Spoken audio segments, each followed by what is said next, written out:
टीमच्या ज्या क्लबमध्ये प्रवेश करायच्या प्रवेशाच्या सीमेवरती आहात. हो. कसं वाटतंय प्रवास हा एकंदरीत?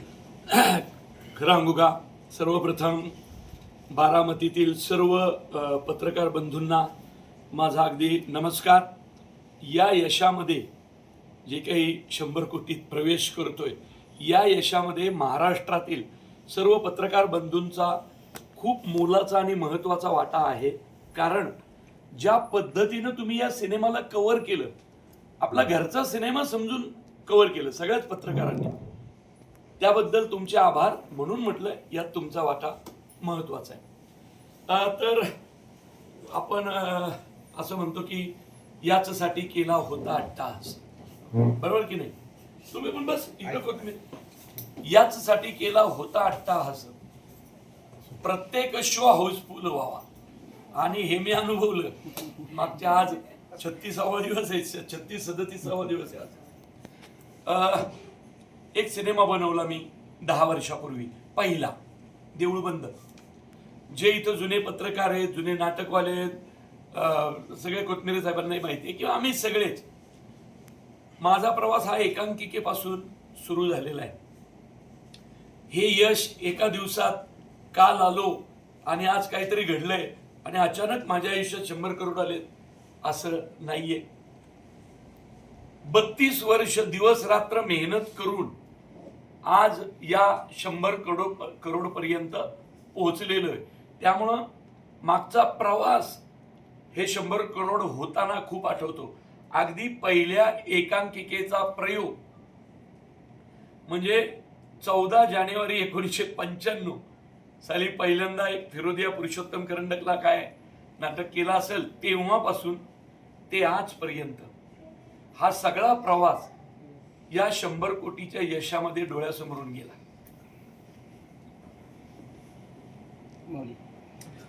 मला एक सांगा, आत्ता तुम्ही काल परवा देखील म्हणला की रितेश देशमुखांनी राजा शिवाजी काढला की मला राजा शिवाजीपेक्षा पुढे जायचं नाही. पण खरं तर महाराष्ट्रातल्या महिलांनी जी स्वामी भक्तांची संख्या जास्त वाढत चाललेली किंवा आहे, त्याचा इफेक्ट याच्यावरती झालेला पाहायला मिळतोय. देऊळबंद 2, देऊळबंद 1 पेक्षा पुढे जाताना दिसतोय. तर काय नेमकं गमक आहे? कसं आहे माहितीये का, स्वामी भक्तांची संख्या महाराष्ट्रातली, म्हणजे आम्ही दोघेही विनोदोने पण आम्ही सगळे स्वामी भक्त आहेत. त्यामुळं हा स्वामी भक्तीच्या प्रेमापोटी केलेला सिनेमा आहे. राजा शिवाजीने एक रेकॉर्ड केलं.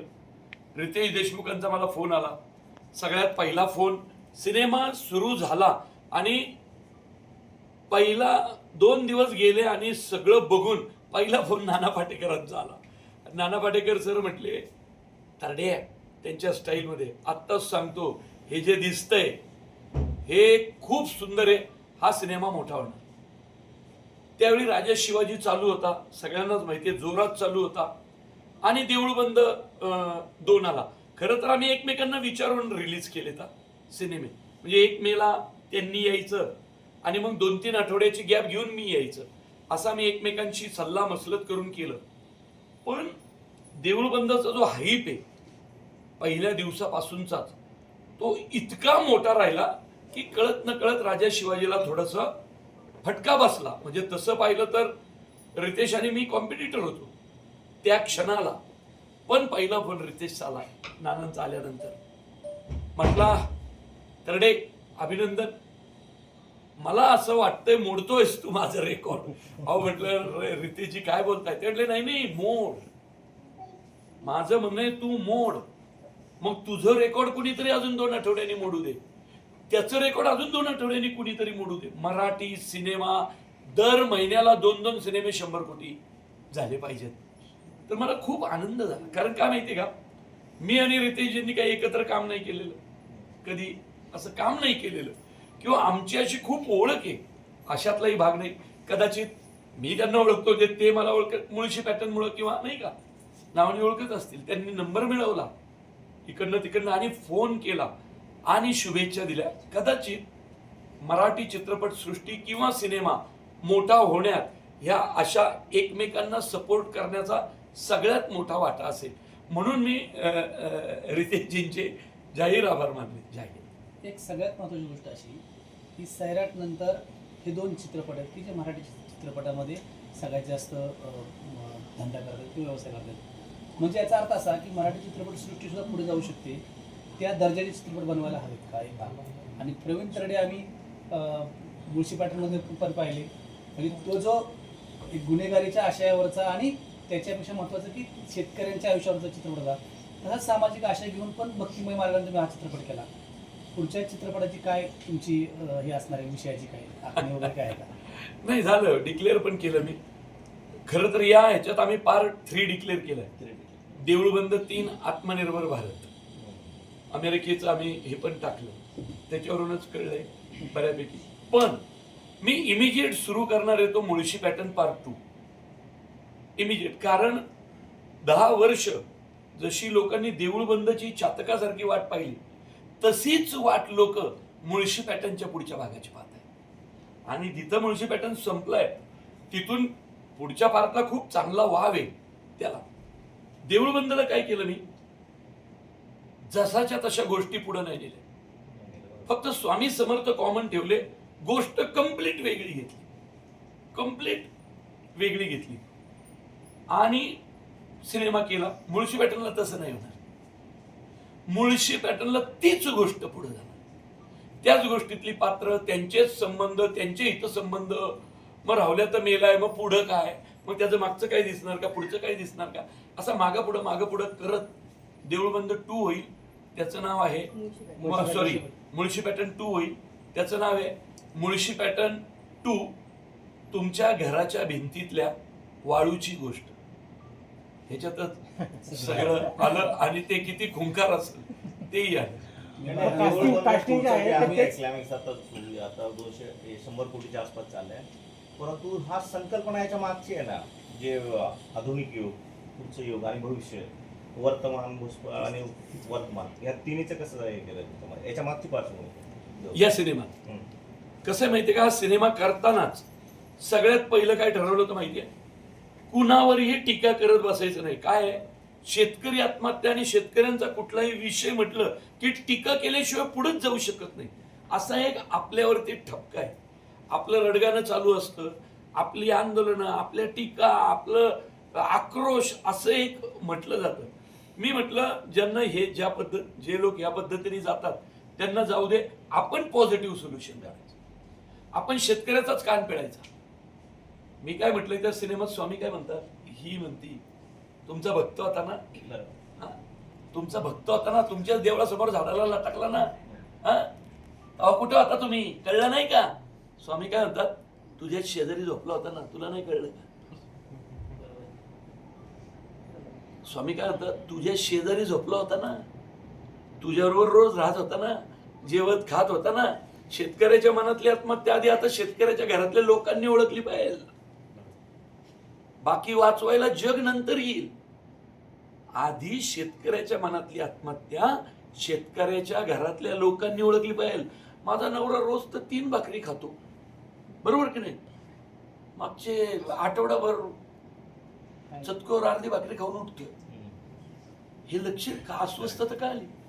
माझा असा डोंगरासारखा नवरा, म्हणजे त्याच्या डोळ्यात पाणी येतंय, पोरांना सारख्या मिठ्या मारतोय, कुरवाळतोय, रडतोय, ही सगळी लक्षणं आहेत.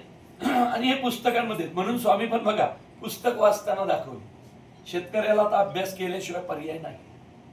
उपमुख्यमंत्री अजित पवारांच्या बारामतीत, म्हणजे तुम्ही बारामतीत आलाच आहात, तर उपमुख्यमंत्री अजित पवारांच्या आयुष्यावर देखील चित्रपट काढण्यासंदर्भात तुम्ही काय भाष्य केलं होतं, काय असा काही विचार आहे किंवा? अरे म्हणजे काय झालं, मी बोललो पण, माझ्या पार्थ दादांबरोबर मिटिंग पण झाल्या, 2-3 मिटिंग झाल्या. मी माझा प्रस्ताव ठेवला, मला तो खूपच अभ्यासू वाटला. म्हणजे तो खूप डिटेलिंग मध्ये जातो, म्हणजे जसा अजितदादांचा स्वभाव होता ना त्या पद्धतीने बोलतो तो सेम. एक तर त्याचा आवाज पण तसाच ऐकू येतो बघा, जर असं मोठ्याने बोललं तर दादांसारखा आवाज येतो. तर ती पद्धत मी 2दा बोललो पण त्याला, अरे म्हटलं सगळं तसंच का चालतं रे तुझं?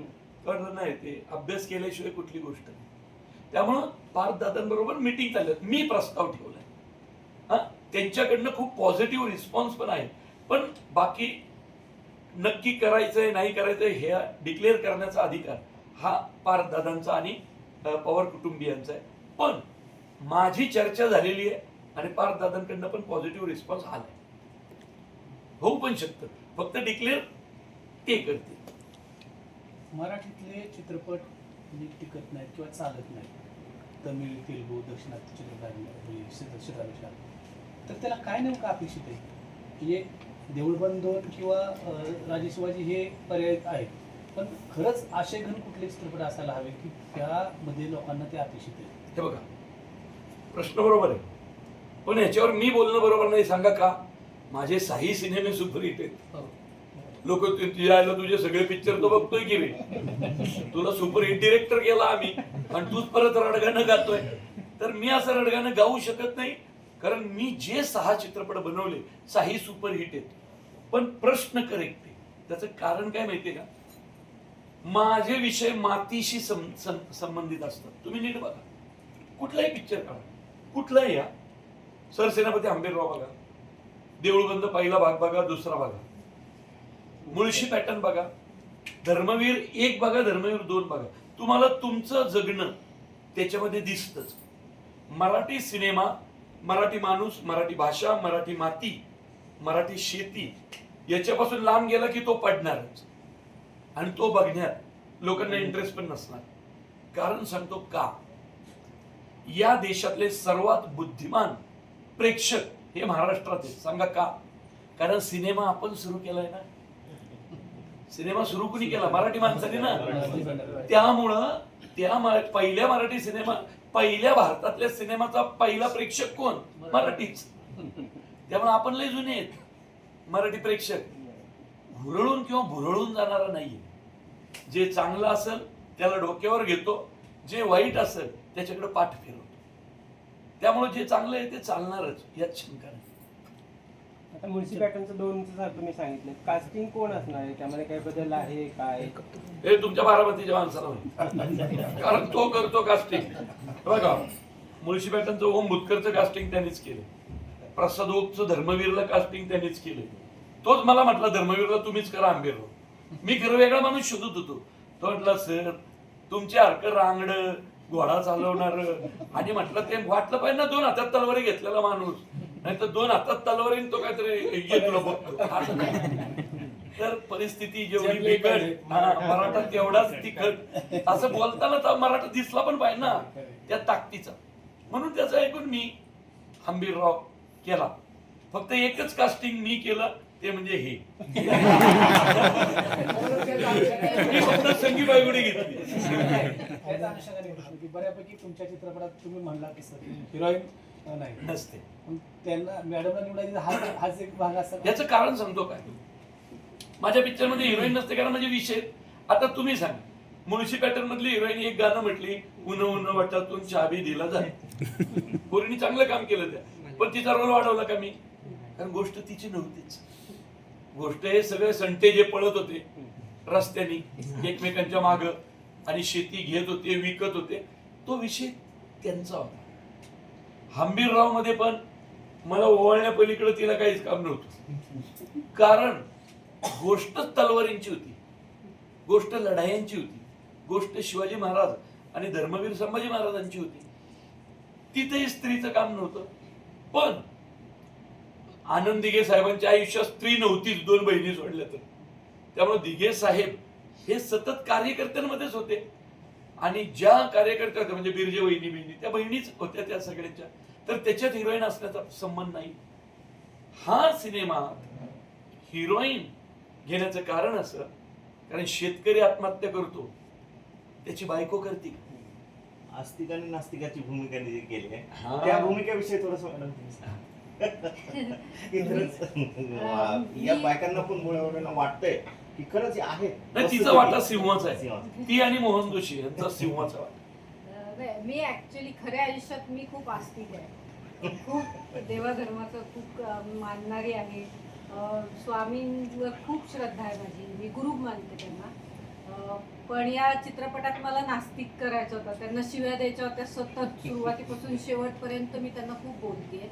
तर याचा मला काम करताना खूप त्रास झाला. म्हणजे मला आधी ऍक्च्युली वाटलं नव्हतं असं की मला त्रास होईल, किंवा त्या कामाच्या ह्याच्यातच होते की आता एक छान रोल करायचा आहे, पहिल्यापासून शेवटपर्यंत आपण दिसणार आहोत. पण काम करताना ते जेव्हा मी ते डायलॉग बोलले ना त्यांना वाईट बोलणारे, तेव्हा एकदम माझ्या कसतरी झालं मला की माझ्या तोंडून स्वामींना काहीतरी वाईट निघतंय ह्याचं मला माणूस म्हणून मला आतमध्ये फार वाईट वाटलं होतं.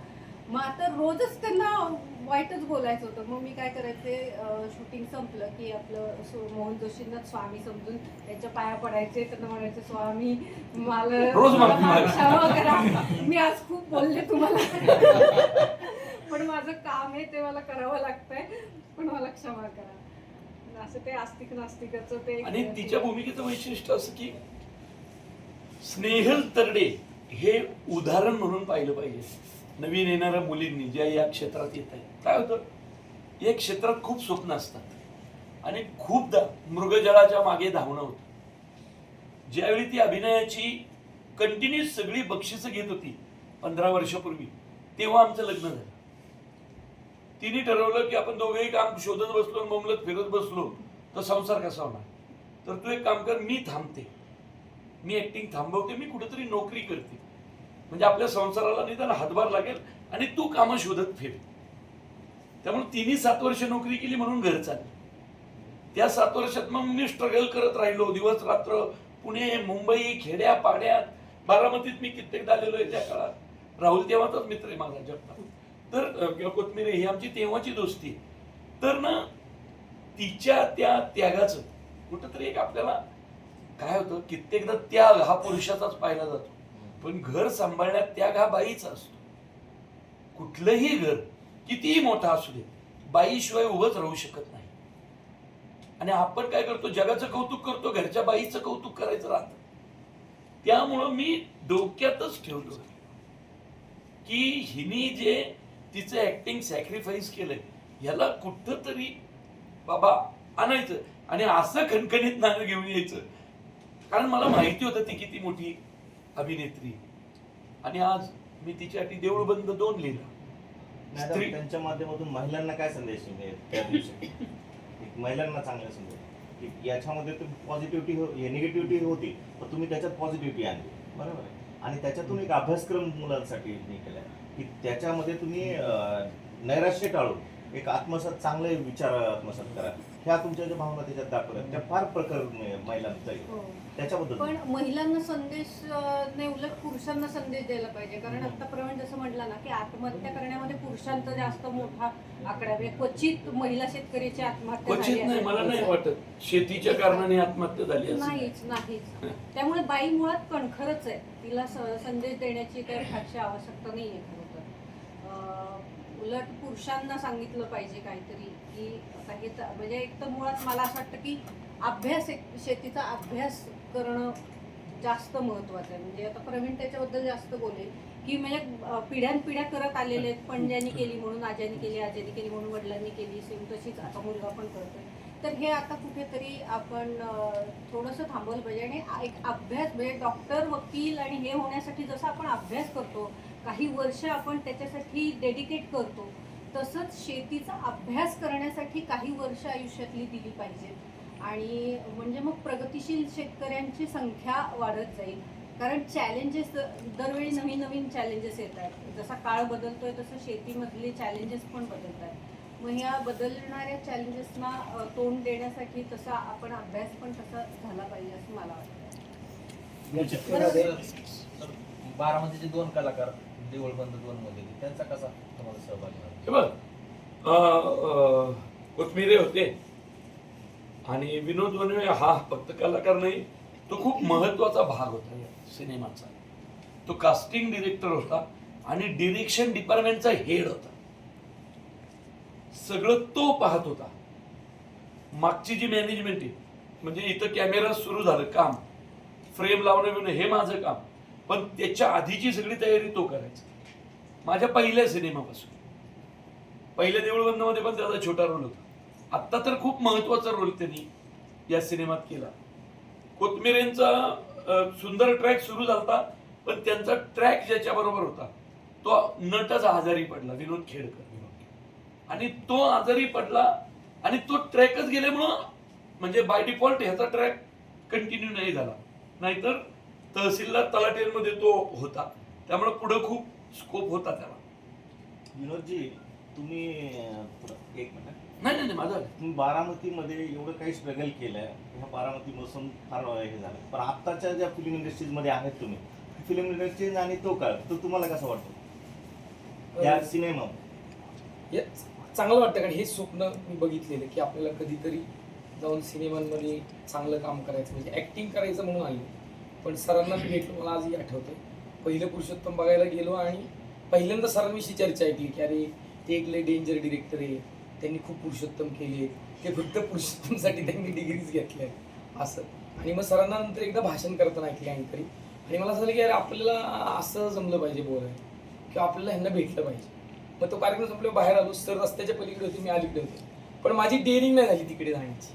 की म्हणलं मी जाऊन मी काय सांगणार की मी कोण आहे, माझ्यासारखे असे आजार पडले. म्हणलं कधीतरी जाऊ. मग सरांच्या वर्कशॉपला मी गेलो. तेव्हा मी जर्नलिझम जस्ट केलं, मी मूळचा पत्रकार होतो, रानडे इन्स्टिट्यूटला जर्नलिझम करून मी PR एजन्सीत काम करतो. मग सरांना भेटलो, वर्कशॉपला गेलो. मग सर म्हटले काय करतो, मी म्हणलं काय नाही सर असं जॉब करतो. आणि म्हणजे करायचं आहे का तुला, म्हणजे असं म्हणजे किती पगार आहे. मी म्हणलं सर असं इतका 5-6 हजार पगार आहे का, तेवढ्यात माझं भाग. सर मला म्हटले मी देतो तुला तेवढे पैसे, तू जॉब सोड. आणि असं समज मी तुला दत्तक घेतलं. मी म्हणलं सर काही काम नाही. मग तेव्हा टायपिंगचं काम करण्यापासून प्रवास सुरू झाला.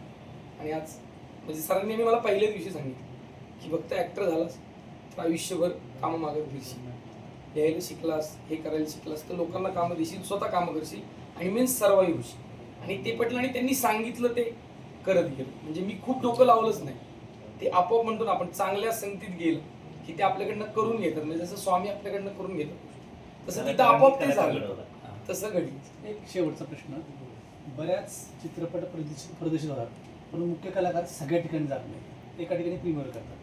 तुम्ही बऱ्याच जिल्ह्यांमध्ये जाताय, बऱ्याच नाही सगळ्या मी अख्खा महाराष्ट्र फिरलो. या सगळ्या ठिकाणी तुम्हाला लोक भेटतात, हे सगळं पाहून काय वाटतं? या 100 कोटीत हे बघा, आधी जे 2 सिनेमे झाले 100 कोटी, ते कुठल्या ना कुठल्या तरी चॅनलचे, एक झीचा आहे, दुसरा अंबानींचा आहे, जिओचा आहे, बरोबर की नाही. या एकमेव मराठी सिनेमा आहे ज्याच्या मागे कुणीच नाही, स्वामी समर्थ आहे फक्त, बरोबर. आणि हा म्हणून खऱ्या अर्थाने महाराष्ट्राचा 100 कोटीचा सिनेमा हा आहे. कारण खूप टाय घातलेले मार्केटिंगचे हजारो लोक नाहीत, कुणी नाही. मी असा विचार केला सिनेमा रिलीज झाला की आपण शेतकऱ्यांसाठी सिनेमा केलाय, आणि म्हटलं पुणे मुंबईच्या बाहेर फिरतात का नट, असं मी माझ्याच मनाला प्रश्न विचारला. आणि म्हटलं पिक्चर तर ग्रामीण भागासाठी, म्हटलं असं नाही, आपण जसं पुणे मुंबईत भेटतो लोकांना तसं अख्ख्या महाराष्ट्रात भेटायचं. म्हणून मी एक गाडी घेतली निर्मात्याकडून, एक ड्रायव्हर घेतला, एक माणूसच घेतला फक्त, बरोबर का तर खर्च वाढतो, मग हॉटेलच्या रूम वाढतात. प्रोड्युसरांना हे इतकं आवडलं, एवढा मोठा माणूस आहे कैलासवाणी, तो म्हटला मी पण येतो. अहो म्हटलं नाही तिला धावपळ असते, येतो जरा तुमचं बघतो लाईफ कसं असतं. एक गाडी काढली आणि त्या गाडीतनं इथून एक थिएटर करत नागपूरला गेलो, नागपूरवरनं अमरावतीला गेलो, तिथले थिएटर, तिथले शो, तिथले प्रेक्षक, तिथल्या पत्रकारांना भेटलो. अमरावतीवरनं अंमळनेरला आलो, अंमळनेरवरनं शेगावला आलो, मग माझ्या तेच मध्ये एरंडोल, पाचोरा, पारोळा अशा गावात गेलो. ती लोक म्हटले आमच्याकडे असं कुणी झालं नव्हतं आजपर्यंत. म्हणजे आजवरच्या इतिहासात पहिला आलेला नट. 49 डिग्री तापमान, मी व्हिडिओ पण टाकलेत बघा माझ्या फेसबुकवर आहेत ते, वरती 49 डिग्री, ती लोक उन्हात, मी लोक उन्हात, आणि फोटो सेशन. पण मला इतकं वाटलं, मी जसं बघा मी कुठल्या तरी मुलाखतीत म्हटलो, तिथं भावलेली गोष्ट काय माहितीये का मला अख्ख्या महाराष्ट्रात, आणि हे तुम्ही आवर्जून सांगा, एकाही माणसाच्या अंगाला परफ्यूमचा वास नाही आला. एवढी ग्रामीण भागातली खेड्यापाड्यातली लोक असं कोंडाळ करून अंगावर पडून, कारण त्यांच्या तर पहिल्यांदाच कुणीतरी आलं ना, आणि ते पण अशा सिनेमाचं, त्यात मी मुळशी पॅटर्न वाला ना त्यांच्यासाठी. त्यामुळे आपला माणूस आला, शेती इकायची नसते, आणि घामाचा वास, या त्या, पण अंगाचा मातीचा वास, शेतातल्या मातीचा वास, पण इतका सुंदर वास मला आजपर्यंत आला नव्हता.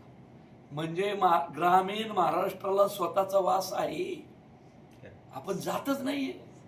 आणि तिथं गेलो म्हणून हे 100 कोटी झाले, लक्षात ठेवा. मग तिथून जळगाव, मालेगाव, चाळीसगाव, धुळे, म्हणजे तुम्ही यू नेम इट अशी गावं फिरलो. अख्खा पश्चिम महाराष्ट्र, अख्खं पुणे, मुंबई, ठाणे, नाशिक, शिर्डी, प्रवरनगर, लोणी, कोपरगाव मधनं 20-22 लाख रुपये कलेक्शन आहे. बोला किती? कित्येक सिनेमांचं, मराठी सिनेमांचं होत नाही हो पुणे मुंबईत. पण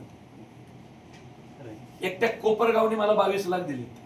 इथून पुढं सिनेमा कुठलाही असू दे, महाराष्ट्राच्या प्रत्येक जिल्ह्यात जाणार म्हणजे जाणार, आणि प्रत्येक जिल्ह्यातली पोरं सिनेमात घेणार म्हणजे घेणार. एक शेवटचा प्रश्न आहे, तुम्ही यशस्वी चित्रपट बनवले, सैराट झाला, त्याचे रिमेक झाले, हिंदी मराठी डबिंग झाले सगळं, तुमचे पिक्चर मात्र डबिंग होत नाही किंवा बघा remake होत नाही. म्हणजे हे आपल्याला माहितीच नाहीये. मराठीतला आजवरचा सगळ्यात जास्त रिमेक झालेला पिक्चर कुठला आहे माहितीये? आजवरचा महाराष्ट्रातला मुळशी. सैराट किती 4-5 भाषेत झालाय, मुळशी पॅटर्न 14 भाषेत झालाय. स्वामींचं सलमान खान पासून सगळ्यांनी केली. साऊथ मध्ये सगळे हायेस्ट राईट हे मुळशी पॅटर्नचे गेले रिमेकचे. चित्रपटातील काही कमाईचा हिस्सा शेतकऱ्यांच्या मुलाच्या शिक्षणासाठी देणार असल्याचं जाहीर केलं. नाही, हे चूक आहे. काही नाही, सगळा. काही हिस्सा नाही, काही हिस्सा हे चूक आहे, सगळा हिस्सा. आणि आम्ही आधी डिक्लेअर केलं शेतकऱ्याचं पोरग आहे, खोटं नाही बोलणार. पिक्चर 100 कोटी होईल का नाही मला माहिती होतं का? मला नव्हतं. पण आम्ही आधी डिक्लेअर काय केलं, सिनेमा शेतकऱ्यांच्या आत्महत्या थांबवण्यासाठी केला. या सिनेमातनं जो काही प्रॉफिट होईल, आमचा खर्च जाऊन, तो सगळा प्रॉफिट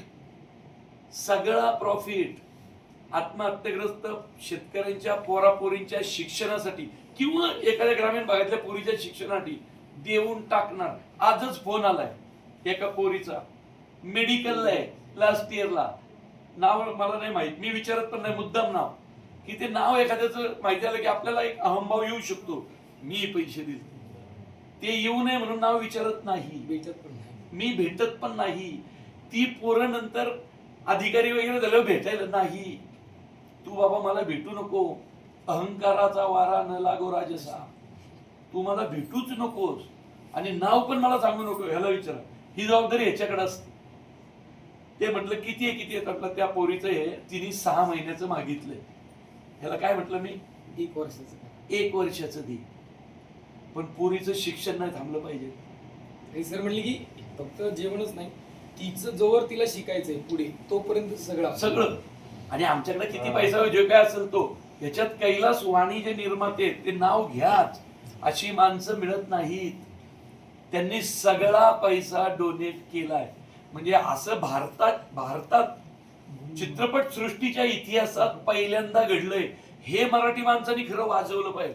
या देशाच्या इतिहासात पहिल्यांदा असं घडलंय की कुठल्या तरी निर्मात्याने एवढा बिझनेस होऊन सगळा डोनेट केलाय शेतकऱ्यांना. ही खूप मोठी भावना आहे कैलास वाणींचे, आपण त्यासाठी आभार मानले पाहिजे. कशाला गेलो होतो सर, ऐका की थिएटरला आपल्याला त्या लोकांना वेळ द्यायचा आहे, त्याच्यामुळे रिक्वेस्ट नाही, एक लक्षात ठेवा, मी शेतकऱ्याचं पोरग आहे. मी पण या पुण्यात होतो तेव्हा अडचणी होत्या मला, पण मलाही कुणीतरी मदत केली ना, म्हणून मी आज इथवर आलेलो आहे. अशी आपण मदत केलेली, बोलायची नाही पण मदत करत राहायचं सतत. ती पोरं, आणि त्याला काय म्हणायचं मदत करताना, तुला मदत एकाच अटीव करतोय, जेव्हा मोठा होशील अजून 10 जणांना मदत कर. प्रीमियर शो बद्दल थोडे प्रीमियर शो, आजचा जो प्रीमियर शो आयोजित केला काय नाही, बारामतीमध्ये राहुल जगताप ढाकाळकर हे माझा लय जुना दोस्त आहे. म्हणजे आमची मैत्री फक्त सिनेमापुरती नाही. माझा मुळशी पॅटर्न पण त्यांनी पहिला लावला होता प्रीमियर बारामतीत. त्यामुळं राहुलला माहितीये, त्याची इच्छा होती, तो खूप दिवस माझ्या मागे लागला होता.